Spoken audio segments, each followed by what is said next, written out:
એમની પ્રાચી આ વાસણ તે કોના માટે રાખ્યા છે? તમારા માટે. રોજ હું માંજું છું તો આજે તમે ન માંજી શકો વાસણ? શું રોજ? એમની ધવલ તમારે બેયને બેઠા બેઠા અહીંયા વિડીયો ઉતારવાના અને રોજ મારે જ વાસણ ઉટકવાના? હું કઈ કામવાળી છું? કામવાળીની વાત નથી, ઝાડુ પોતા હું કરું છું ને તમારે વાસણ કરવાના હોય.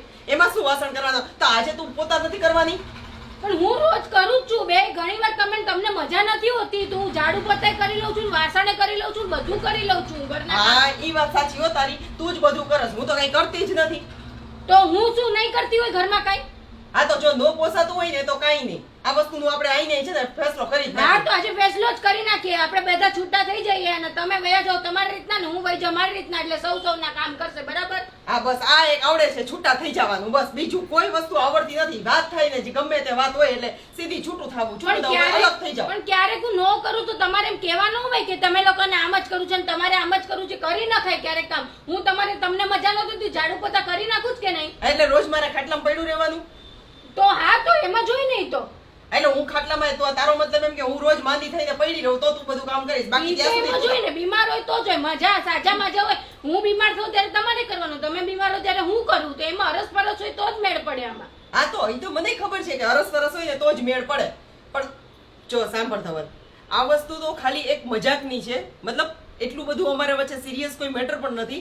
પણ હું આ વસ્તુ કહેવા માંગુ છું કે આવી નાની એવી વાતમાં કે નાની એવી બાબતમાં અત્યારે ઘરમાંથી નોખા થવા માટેની વાતો થઈ જાય છે. ઈ તો તમારી 100% વાત સાચી છે પ્રાચી. એટલે આ મિત્રો એક તમને કહેવા માટેનું હતું કે ભાઈ આ દેરાણી જેઠાણી વચ્ચે ગમે ત્યારે બોલવાનું થાય તો એ કઈ બાબતે ભાભી બોલવાનું થાય? સાવ નાની એવી કે વાસણ તું ઉટક, જે રસોઈ હું નથી કરતી, રોજ મારે જ પોતું કરવાનું, આવી ઝીણી દેરાણી જેઠાણીની વાત ઉપરથી એમ કહી દે કે હવે અમારે ભેગું નથી રહેવું. હા પછી થઈ જાય નોખા. હા પછી તરત જ નોખા થઈ જાય. તો એવું કરવાની ક્યાં જરૂર છે? બધા એકબીજાને એડજસ્ટ કરી જ લેવાના હોય ને. એડજસ્ટમેન્ટ થી જીવન ચાલે. સાથે રહેવું હોય ને પછી કામે ન કરવું હોય તો મેળ ન પડે, એટલે એડજસ્ટમેન્ટ કરવાનું. ક્યારેક ઈ કરી લે, ક્યારેક આપણે કરી લઈએ, બધા ભેગા મળીને કામ કરીએ તો જ આમાં મેળ પડે, બાકી તો મેળ જ ન પડે. યસ, એટલે આ વાત 100% સાચી છે. અને મિત્રો ઘરની અંદર જ્યારે બે સ્ત્રીઓ બીજા ઘરની અંદરથી આવી હોય એટલે બંનેના વિચાર અલગ હોય, બંનેના રેણી કેણી અલગ હોય, તો બેય થોડું ઘણું સહન કરવું પડે, બેય જાતું કરવું પડે. ને બેય જાતું કરે તો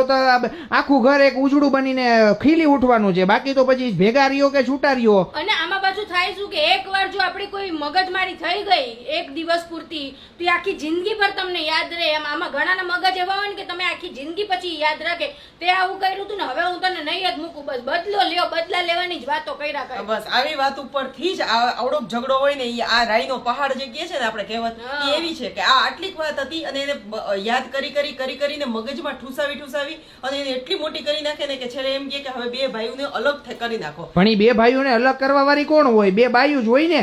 તો ઈ બે બાયું જો સંપીને રહે તો પછી કાંઈ વાંધો આવવાનો છે? જરાય વાંધો ન આવે. અને જો કદાચ બે ભાઈઓ વચ્ચે કાંઈ પણ પ્રોબ્લેમ હોય ને તો ઈ બાયુનું જ એટલું શું કહેવાય એનામાં તાકાત છે કે ઈ બે ભાઈઓને પણ સાથે રાખી શકે છે. અને આ વિડીયોને તમારે બને એટલું જલ્દી શેર કરવાનો છે. બધી દેરાણી જેઠાણી ભાઈઓ, સાસુ સસરા, ભાઈઓ, બે દોસ્તારો જેટલા હોય ને બધાને શેર કરી દો, એટલે આ એક મેસેજ બધા સુધી પહોંચે અને બધામાં અવેરનેસ આવે કે ભાઈ બાંધવાનું નથી. કેમ કે બીજા બહારના આવીને તો તમને બધાવશે, પણ આપણે સાથે કેમ રહેવાનું ઈ મેન આપણે જોવાનું છે.